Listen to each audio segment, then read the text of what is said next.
Estamos de volta, meu querido Felipe Campos. Aliás, estamos de volta nesta grandiosa rede de rádios em todo o Brasil. Mandar um super beijo para todas as nossas filiadas. Afiliadas, certo? lógico. Afinal de contas, nós estamos aí graças a todo mundo que está fazendo esse trabalho sensacional nessa emissora, que tem mais de 80 anos de Jovem Pan, a maior do Brasil. Muito bem. Olha só, gente, nós vamos receber agora o presidente da Câmara dos Vereadores de Belo Horizonte, muito conhecido por todos os movimentos de renovação política e também de algumas tretas específicas.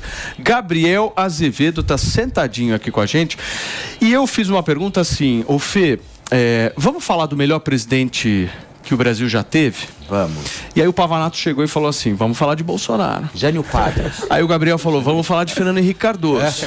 E aí o Mano chegou e falou: vamos falar de Michel Temer. Ou seja, já deu uma... Vamos falar de Garrastazu Médici. Já deu assim uma... Eu não vi ninguém falar do Lula, o Antônio. Você vai defender a causa? Não. Tem coisas que eu não meto minha mão no fogo.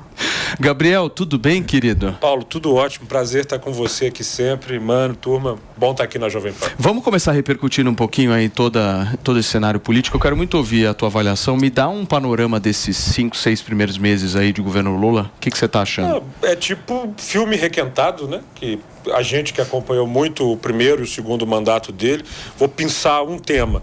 Esses dias, anúncio de que vai ter carro com preço mais barato. Um pouquinho perto do microfone. Preço mais barato. Tipo, o ano é 2023, as cidades brasileiras estão entupidas de carro, crise de mobilidade ali e acolá, e o cara está falando de subsidiar a indústria automobilística, ou seja, os anos 80, nem é 2000, nem é 90. A gente está voltando muito no tempo em algumas políticas que não fazem o menor sentido. Ontem, salvo engano, ônibus parados aqui em São Paulo, o trânsito não se movimenta e querendo entupir com uma estratégia que grande parte do mundo civilizado já abandonou. Política externa, acho que vão comentar aí sobre a recepção, alinhamento com Maduro, surpreende um total de 0 pessoas. Né? O Brasil tem um déficit de democratas, ou seja, aquelas pessoas que compreendem o que é uma democracia plena, quais são as nações do mundo que são democracias plenas e que ditadura você simplesmente refuta, seja ela a ideologia que tiver. Então, seja Fidel Castro ou Pinochet, pessoas condenáveis, né? Você pode ser ditador de direita, ser ditador de esquerda e você tem que condenar ambos.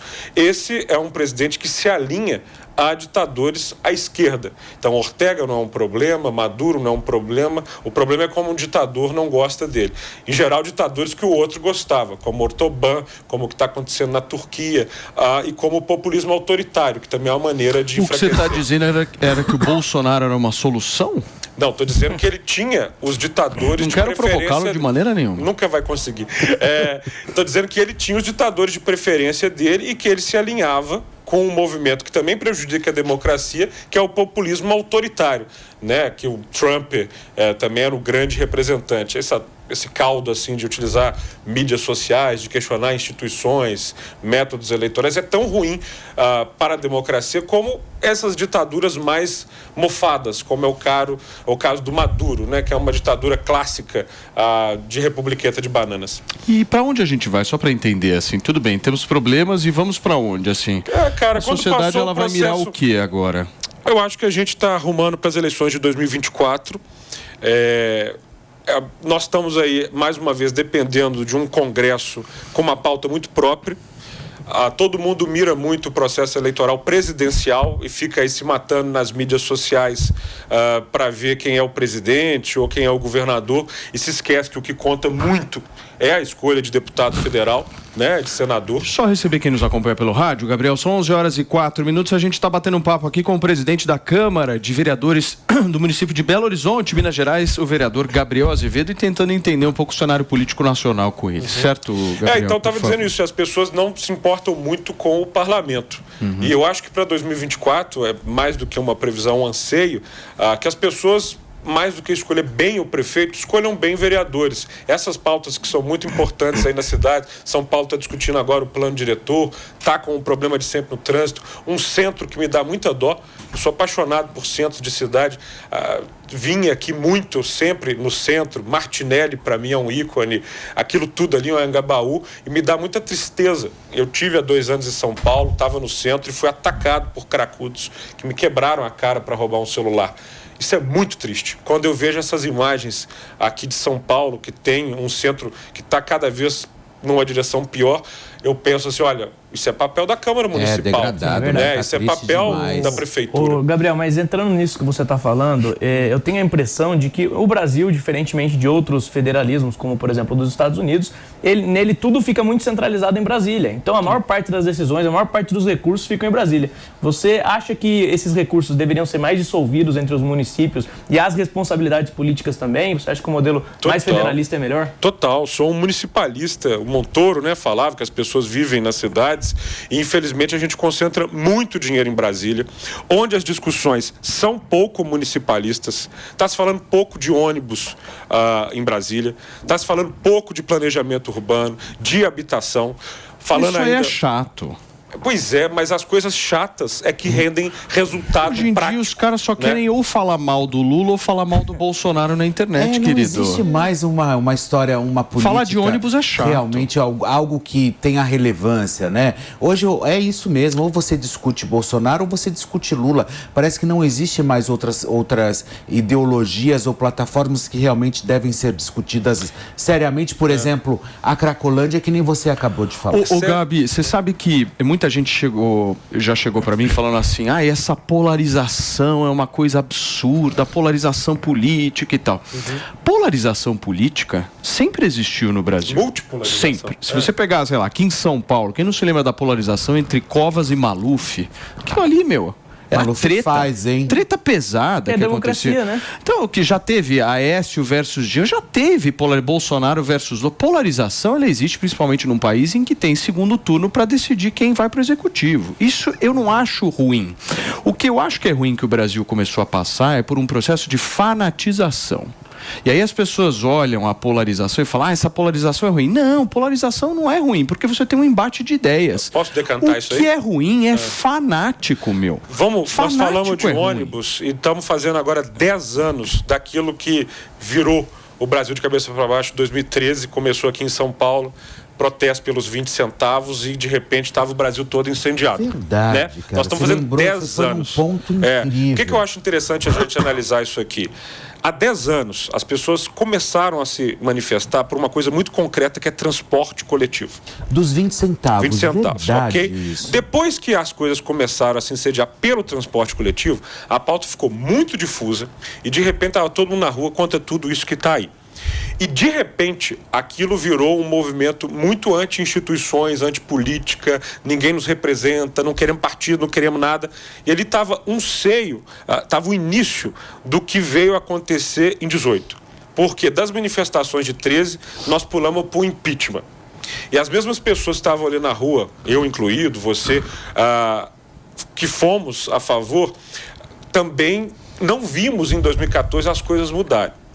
Ela sai, né, Dilma sai, e ainda há um sentimento de que as coisas não se resolvem ali com o tema. Isso deságua. Fica mastigando. Isso deságua na urna em 18. Sim. Não só na questão do Bolsonaro propriamente dito, que materializa um sentimento antipolítica e anti-estabelecimento, mas sobretudo nos personagens que foram carregados para o Congresso, para o bem e para o mal. No sentido que você tinha muita novidade propondo política pública com evidência e também personagens que queriam tumultuar. Alguns que surfaram naquele de 2018, simplesmente a gente nem lembra mais, porque desapareceram. E personagens que estavam na política antes, sobreviveram a esse processo e continuam lá. Porque o Congresso ele conseguiu sobreviver a esses 10 anos em que as pessoas começaram a se movimentar contra tudo.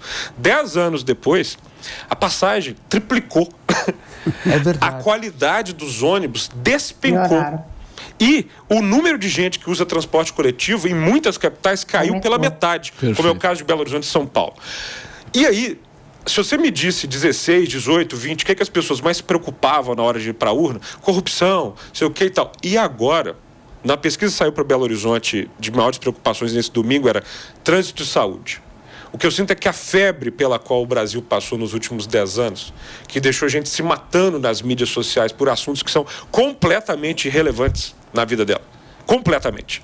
Elas debatem, brigam, não sentam mais com a família por assuntos que não mudam nada no cotidiano delas. Elas começam a botar um pouco de pé na realidade e falam assim, pera, o que poderia melhorar não melhorou. Mas você está falando dessa pesquisa em Belo Horizonte que deu nacional. Transporte, saúde... Se você for ver, por exemplo, preocupações que levavam as pessoas à urna aqui em São Paulo, há 4, 6 anos, era assim, corrupção, valores, não sei o quê. Isso começa a decantar porque, na verdade, você tem uma febre de mídia social que jogou todo mundo para uma espécie de algoritmo em que você só conversa com quem você concorda ou percebe igual. Mas talvez eu acho que também tem uma história aí, porque as pessoas ficaram com a ânsia de querer ganhar dinheiro com a internet. Sim. Ou aquele sonho, né, com aquela apoteose, talvez, de vou ficar rico com o YouTube ou talvez com o Instagram. E aí elas entraram nessas mesmo, que vou tentar conseguir like, seguidor, vou conseguir absolutamente tudo, e perderam a mão. E há quem fala de moda, há quem fala, sei lá, de outros temas gerais, e há quem faça isso na política. Mas Ou seja, né, há quem tenha usado a política como um palco apenas de espetáculo. Mas tem muita anta falando de política. Sim, é verdade, porque a mídia social, ao mesmo tempo que ela democratizou o acesso ao assunto, eu estava lembrando ontem, numa palestra que eu estava dando, que em 2005... Lá atrás, há 20 anos, vão voltar só 10 anos, vão voltar em 2003. Em 2003, a mídia social da política era o campo de comentários do blog do Noblar.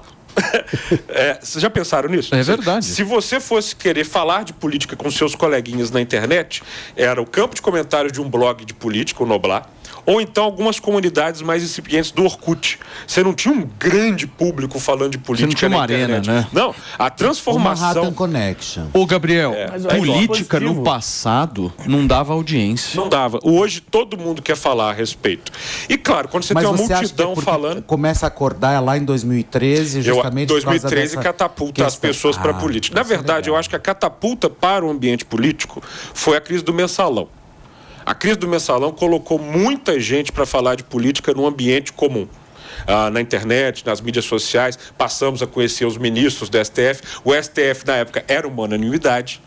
Se você for atrás, os heróis brasileiros de 2005, na crise do mensalão, eram os ministros do STF. Todo mundo aplaudiu Era um aplauso, protagonismo do STF. Barroso. Né, todo mundo e tal. Anos depois, a ultraexposição do STF cria efeitos contrários.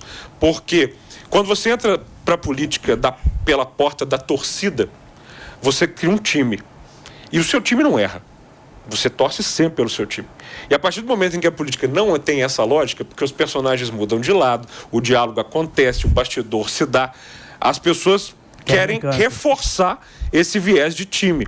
E aqueles personagens que querem entregar isso muito, eles vão segmentando e vão polarizando, que é o que você está falando. Então, assim, para o cara que quer lidar com o voto do sujeito que é contra o estabelecimento, contra o partido, contra a política, ele não tem que entregar governo ou política pública. Ele tem que, de 2 em 2 anos ou de 4 em 4 anos, ser o mais ridículo, o mais clicável, o mais chamativo. Né? Mas você acha que essa polarização vai ser repetida em 2024? Não. Eu não acho por quê. Será, cara? Eu não acho por quê. Ela pode carregar alguns personagens para câmaras municipais. Ok? Porque o sistema eleitoral ainda proporciona isso. É muito difícil, como você falou, para um candidato a vereador chegar aqui em 2024 em São Paulo e falar: olha, tem 2 assuntos graves que eu quero conversar com você. O contrato de ônibus na cidade, que a Câmara Municipal, ao contrário da Câmara Municipal de Belo Horizonte, não abriu uma CPI para investigar, e o plano diretor, que pode mudar na sua vida. As pessoas falam: que cara chato. Entendeu? É muito mais legal, talvez, clicar e votar no cara que está discutindo aborto ou arma, que Gabriel, são assuntos que não são municipais. Aqui em São Paulo, o líder das pesquisas, o Pavanato, sabe disso. Chama-se Guilherme Boulos, com 40%. Eu não consigo conceber, é que a Antônia, ela está fazendo assim com a cabeça, porque a Antônia, ela tem um instituto de pesquisa próprio dela. É o Instagram dela. Muito comum nos nossos tempos. Depois dá uma olhada nos números da Antônia. Aí depois o resultado sai certa exatamente. Não, o que tá é errado são as específico urnas. do dela. Exatamente. Mas o ponto é o seguinte, eu queria até que o Pavanato pudesse falar disso.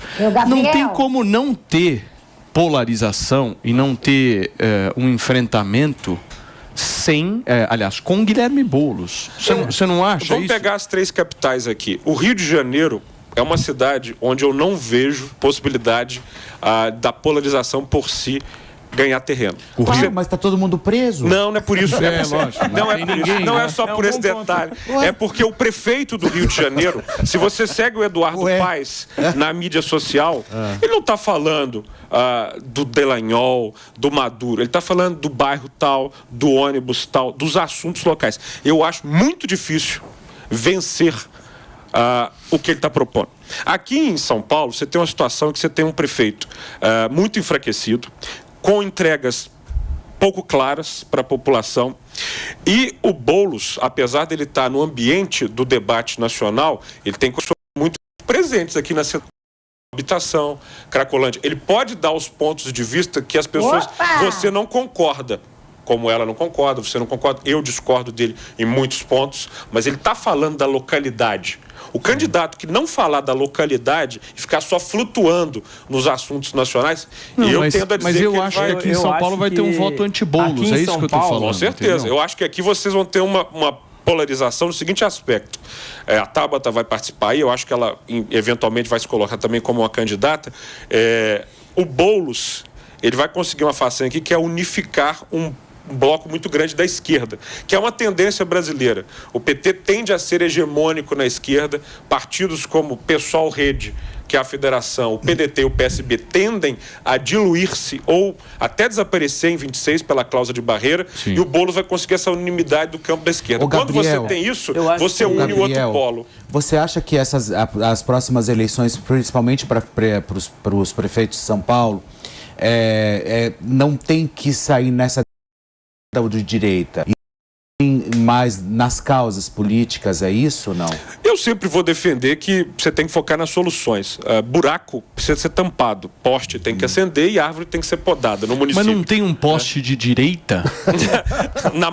na parte direita da rua, talvez, e tem o poste esquerdo. Mas o meu ponto é que São Paulo capta uma coisa que é o seguinte: você tem aqui um governador que é hoje o principal nome anti-Lula.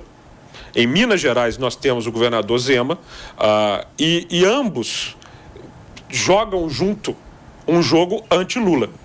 Ou seja, Minas e São Paulo, que sempre foram bastiões do PSDB, seguem com governadores anti-Lula.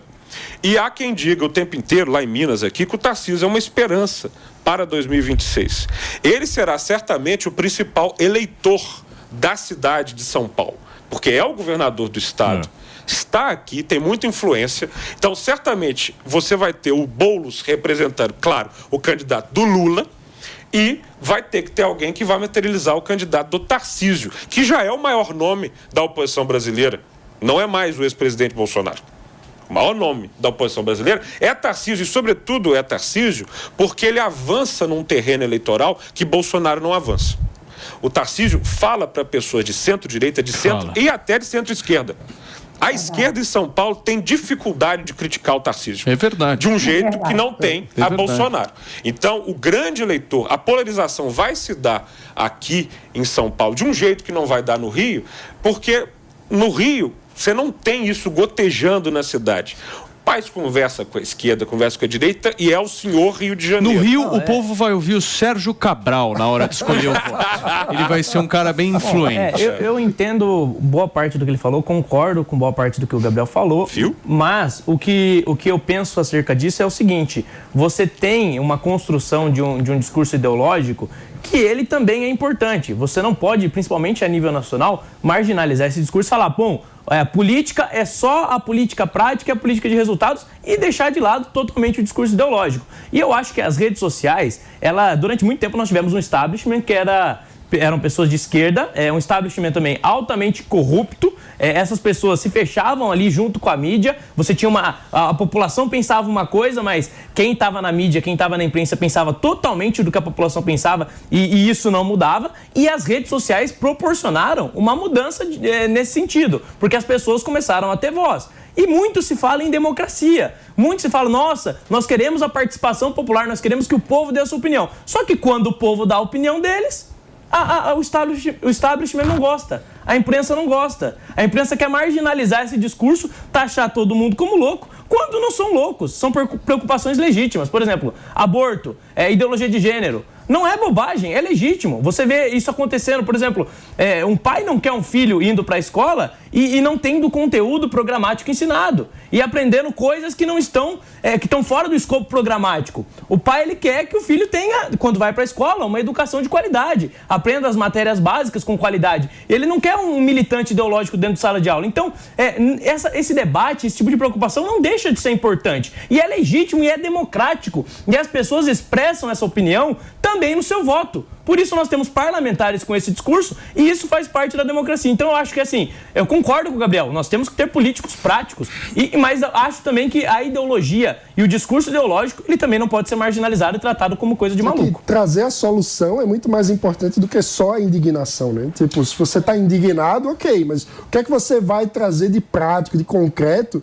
para resolver o ponto que indigna a sociedade ou a parcela da sociedade que você representa? Essa é a grande questão. A gente tem muito político que acaba fazendo muito mais um discurso de lacração de redes, que atinge aquela bolha dos viciados em política que passam 24 horas por dia comentando, respondendo, enquanto a maior parte da população está vivendo sua vida, tentando pagar suas contas, correndo atrás de emprego. Você, advogado do diabo aqui, cada um vai puxar a sardinha para aquilo que te dá mais votos. Então, aqui eu tenho um candidato ideológico e eu tenho um candidato mais prático.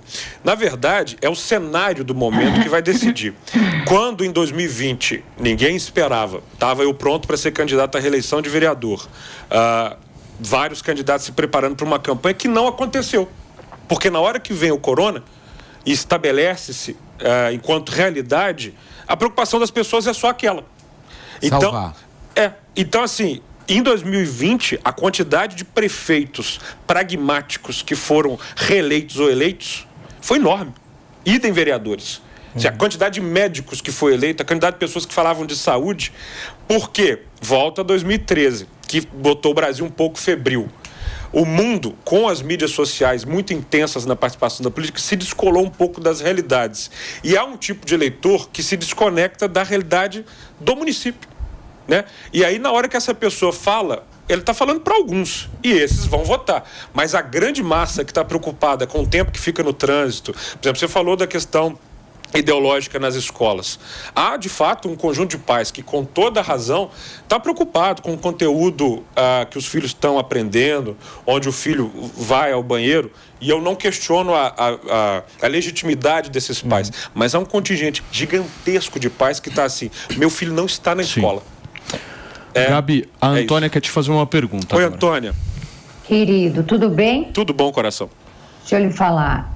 Você trouxe aí algumas observações e me chamou a atenção. Uma delas foi você dizendo que possivelmente alguém vai ser difícil ganhar do Eduardo Paes aqui no Rio de Janeiro pelo posicionamento dele nas redes sociais. Que ele não fala de Delanhol, que ele não fala de assuntos nacionais e somente locais. Claro, como a gente sabe, o Eduardo Paes se coloca como um soldado do Lula. Logo, jamais ele vai se posicionar nessas questões, né? Jamais ele vai falar do Maduro.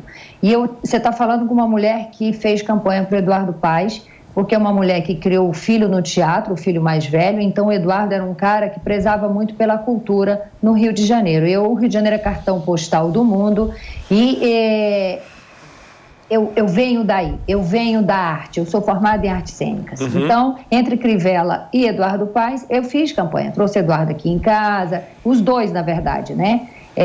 E no segundo turno fiz campanha pesada para o Eduardo ganhar. Hoje, o Eduardo não decepciona só a mim, mas muita gente. Aqui o transporte público é um caos. Acompanho. Sabe? A gente sai na esquina com medo de tomar uma bala na cabeça, porque isso virou um narco-estado e o tráfico está avançando, tá? O Eduardo, ele faz um negócio muito legal, que é o seguinte, ele brinca, quando alguém critica ele vai lá, reposta, ele faz uma graça e ele transforma isso num palco de teatro, porque ele tem essa malandragem do carioca. E, de fato, eu não vejo nomes para brigar com o Eduardo, porque o Rio de Janeiro só tem gente fraca nesse sentido, são candidatos fracos, tá? Só que o Rio de Janeiro, ele é de esquerda. Então, esse é o único motivo pelo qual eu vejo dificuldade de alguém ganhar do Eduardo, sabe? Mas, de resto, não se baseie por ele ser um cara que só fala dos problemas municipais. O Rio de Janeiro está um caos, o Rio de Janeiro está sem governo, tanto municipal quanto estadual. Pegar o Cláudio Castro, Eduardo Paes, botar não dá um copo. Essa hoje é a minha opinião. E eu lamento por isso. Eu acho que a sua opinião corrobora um pouco o que eu falei, ou seja, ele é o prefeito da cidade. Tem que resolver os pepinos aí do Rio de Janeiro, que não são poucos, como você falou, ônibus e tudo mais. Eu acho que ele perderia eleitores e aprovação no sentido em que, tendo que resolver esses pepinos, assumisse uma postura crítica ao presidente da República, de onde ele tem que trazer recursos, negociar os problemas da cidade e tudo mais. É nesse sentido que eu tenho dito. Então, assim, ao não polarizar nacionalmente e focar nos problemas nacionais, ele se dá bem. É isso. Gente,